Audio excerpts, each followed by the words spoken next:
Retro Shooter Lightgun was made in 2023 by 3A Game Electronic Technology, still using their 3-hex branding.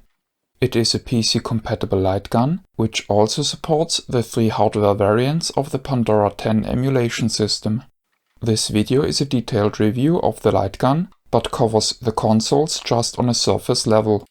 The review starts with the historical context, an in-depth look at the hardware, a discussion on the performance of the lightgun, basic information on the consoles, and finally concludes with my opinion. Pandora boxes have their origin in JAMMA pinout compatible emulation systems. The first Pandora console was called just another Pandora's box and was released in 2012. It quickly became the market leader within the niche. Before Pandora, the most popular option in the West were the so-called Game Elf systems, which were copies of the arcade systems, which have been available since 2004. The Pandora 10 arcade variant is notable for being the first JAMMA pinout compatible emulation system with lightgun games. All 3 variants of the Pandora 10 console are made by the original Pandora's box manufacturer 3hex. The games list and menu interface of each console variant can differ slightly. In the West, a Canadian distributor acts as the exclusive storefront for the dedicated pistol controller, which is called Retro Shooter Lightgun.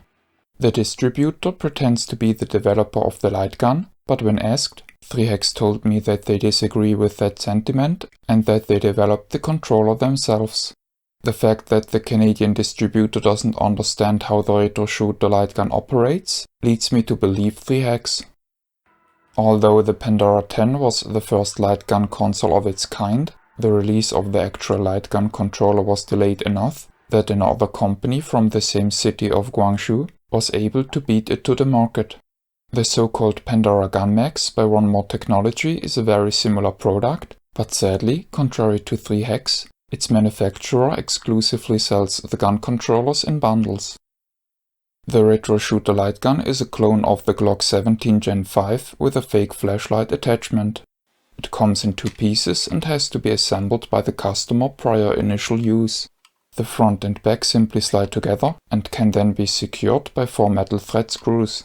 This design decision was made to simplify international shipment to avoid local weapons law.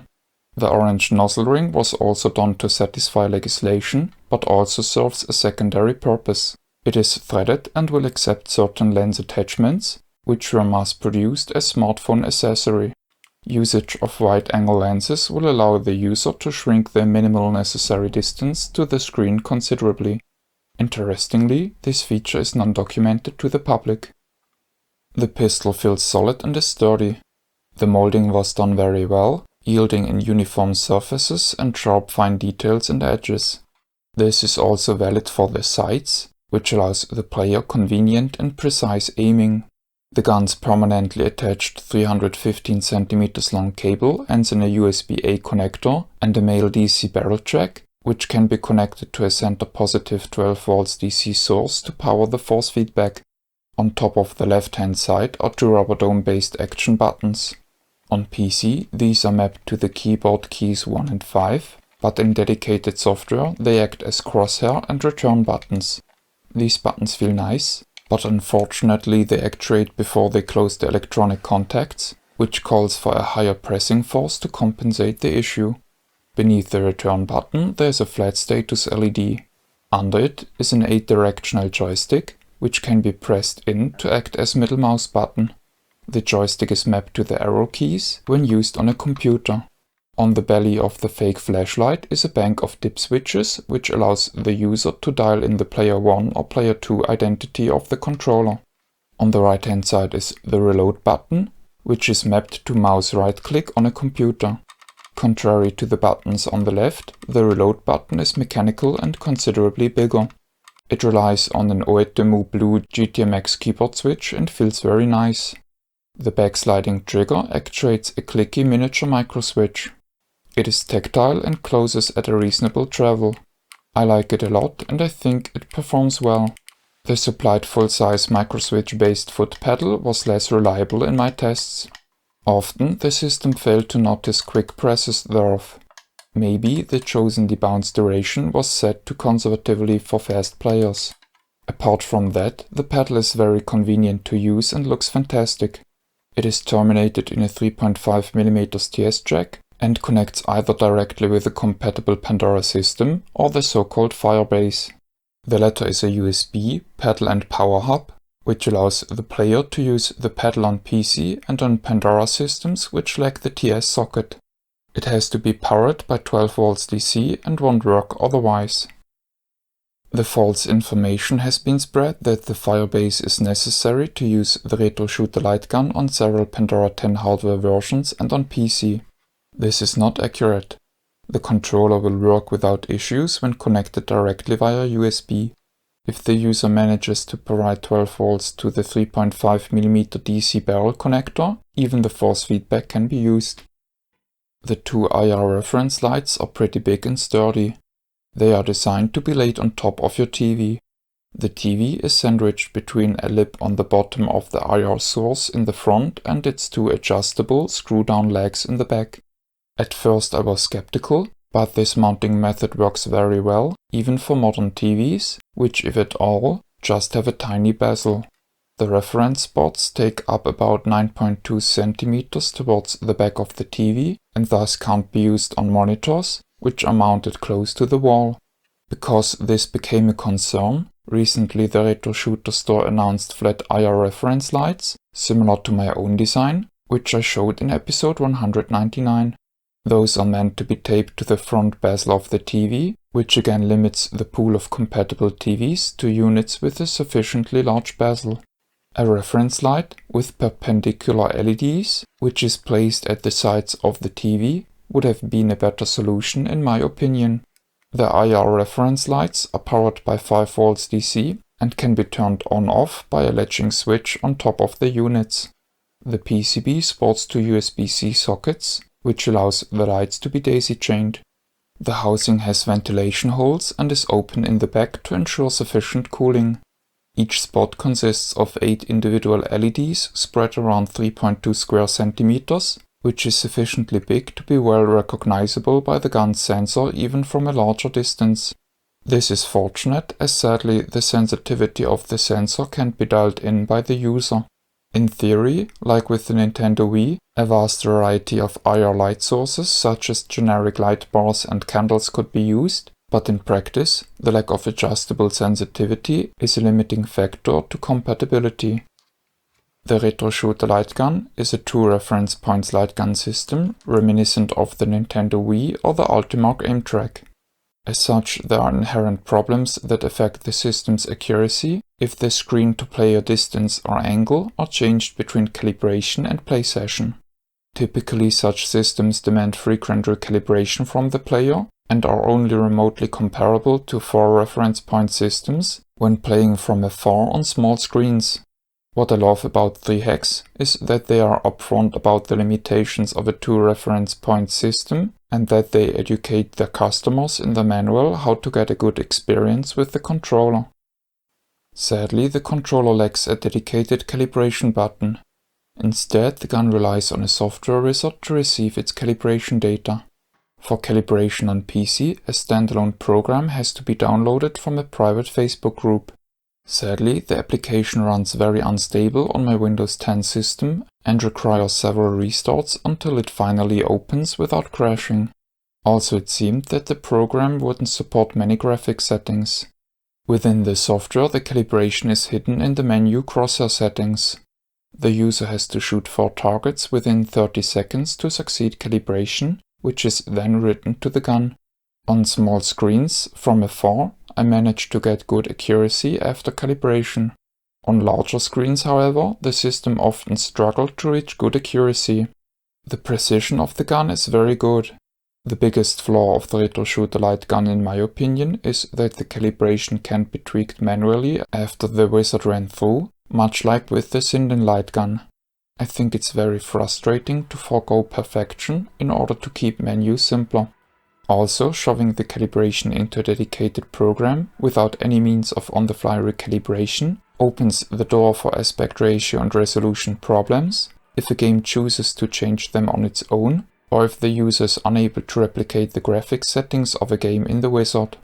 Especially with an only 2 reference point system, which demands frequent recalibration, this lack of on-the-fly calibration seems like a huge oversight. In the same wizard, there's a button test suite. Sadly, the application lacks any means to remap buttons, and thus the user is stuck with the stock key bindings. The electromotor-based force feedback is very loud, a bit weak, and so delayed that I find it immersion breaking. It reminds me a lot of the force feedback of the QD gun, which I have shown in episode 215.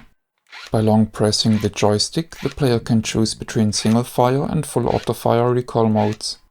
The force feedback control is very simple, and the gun doesn't pay attention to in-game events as the gun for IR could do.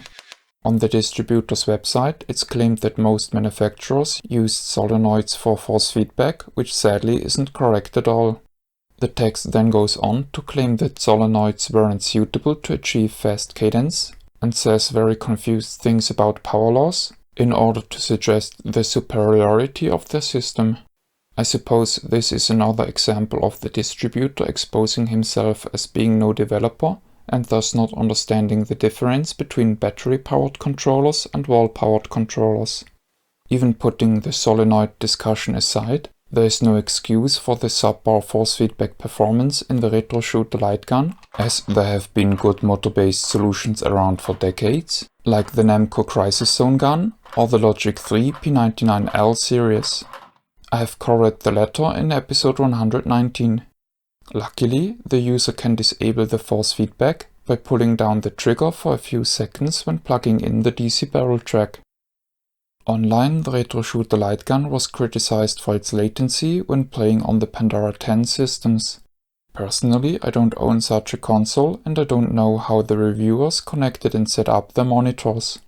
I can, however, measure the lag of the Retro Shooter Lightgun on PC using a high refresh rate monitor, a laser and a fast camera. The result is 39 milliseconds of latency, which is pretty darn good, and no significant deviation to the Ultimark aim track. As a point of reference, depending on the settings, this performance is close to or better than the highly praised Sinden Lightgun, and about twice as fast as the AE Lightgun.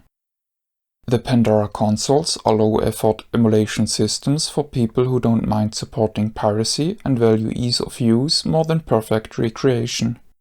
To my knowledge, there are at least 3 hardware variants of the Pandora 10 system. Each system can host multiple software variants, further increasing the diversity in game lists and different menus. The software differences are subtle, and all Pandora 10 systems have similar traits. The consoles can be connected to the internet, from where firmware and software updates are obtained. Albeit Pandora's heritage of offering curated arcade games, this hasn't been valid for a long time anymore. Nowadays, Pandora systems and copies thereof are mostly filled with console games. The emulation quality of those games hasn't been assured, and many titles run glitchy and some titles don't run well. The Pandora 10 systems are supposed to come with over 5,000 games, approximately 80 to 60 titles of which are Lightgun games. There are tutorials which show how users can add games themselves.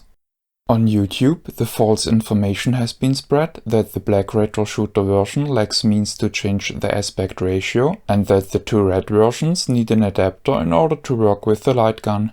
Luckily, that's not true at all. Personally, I am glad I bought the Retro Shooter Lightgun. I like the 2 pieces design and fantastic build quality. Lacking on-the-fly calibration and without means to remap the buttons, this controller will never become my daily driver though. Furthermore, I got used to perfect accuracy, which is offered by competitors such as the Sinden Lightgun and Jean-Baptiste Bongrand's gun for IR. Therefore, it's hard for controllers, which rely on inferior tracking technology, to gain my long-term interest. Initially, the Retro Shooter Lightgun was priced $185 and can now be purchased for $140. The website makes it look like as the manufacturer's suggested retail price was $241, but the gun seems to be on constant promotion in reality. I think the retailer does himself a huge disservice with this artificially inflated price. Even the reduced price of $140 is 47% more expensive than the more versatile Ultimark aim track.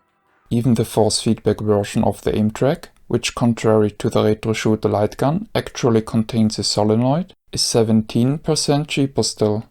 To pretend that the Retro Shooter Lightgun was at any point in time even remotely worth $241 is insane.